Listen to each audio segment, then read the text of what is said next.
Hey everyone, meet my new son, Delphi. Hi. Guten Tag. I spun him off so the unions couldn't stop me from lowering wages in America. Plus I'll send even more jobs off to Mexico. You a smarty genius. It's July of 2000, and we're back in your hometown, Billy. More employees are told that they are laid off, but in reality their jobs are now gone. For those who remain at the plant, employee wages are cut from $26 per hour to $16 per hour. Why doesn't their union stop the wage cuts? The corporation that owns the auto plant threatened to move the jobs to Mexico if the employees didn't take a drastic pay cut. At least they get to keep their jobs. In our Mexican city, more Mexican farmers have lost their farms due to U.S. corn dumping.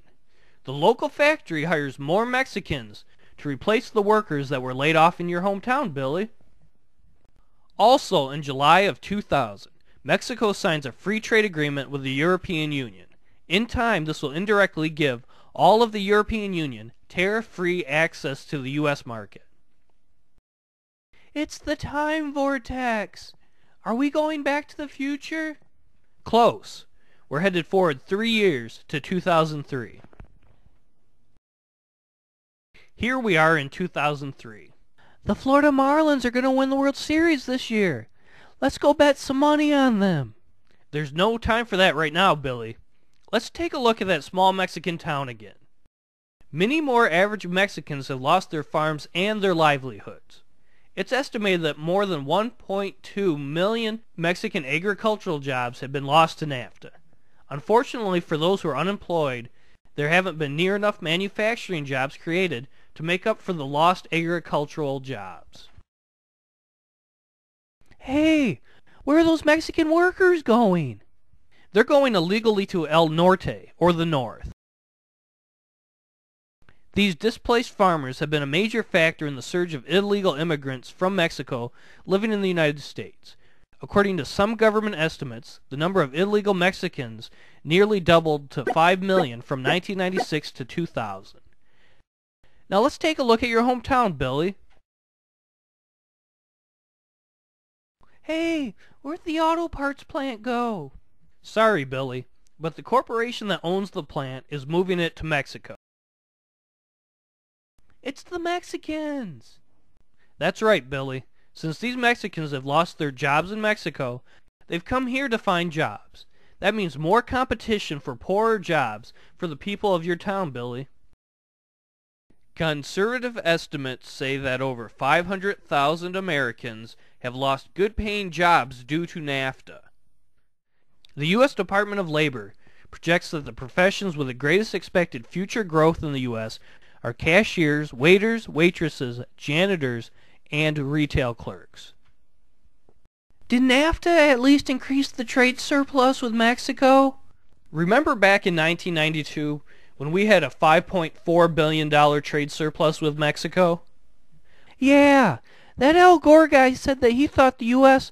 would have a larger trade surplus with Mexico once NAFTA passed. Well, here in 2003, the United States has more than a $40 billion trade deficit with Mexico.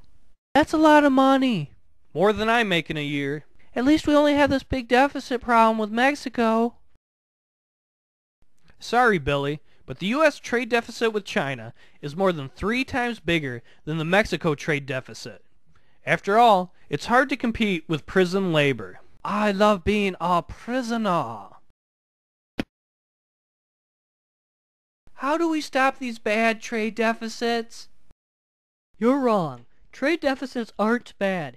They are actually a good thing, as is the fact that the United States has a large national debt. Hey, weren't you wrong about NAFTA creating lots of jobs? Yes, but...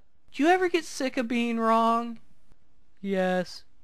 If so many people are losing stuff because of NAFTA, is anyone winning?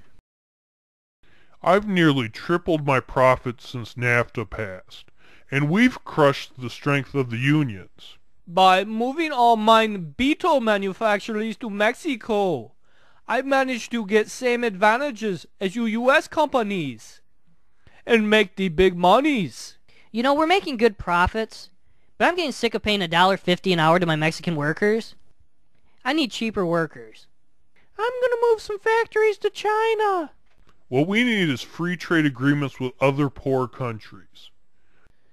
Even now, Billy, some people are trying to expand NAFTA-like agreements to many other countries, especially in the poor regions of Latin America.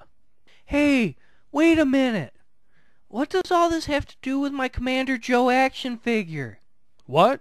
In the beginning of all this, you were going to tell me why my Commander Joe action figure came from Mexico. Well, Billy, there used to be a plastics company in New Jersey that made the Commander Joe action figure. Then NAFTA passed and the plastic company realized they could make bigger profits by firing their New Jersey employees and moving the plastic company to Mexico. Narrator man making NAFTA look bad. We could be in trouble. Silly Germans. I'll have the narrator taken care of. When I grow up, can I avoid having to work in a restaurant if I go to college? Maybe, Billy, but right now there are more college graduates working at jobs they didn't train for in college than at any other time in U.S. history. Excuse me a second, Billy.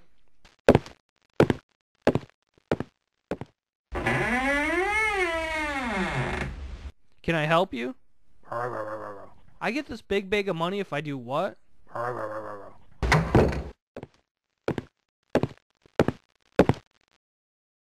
So for all of these reasons, we should say thank you, glorious NAFTA, and make sure that trade agreements like it are expanded across the world.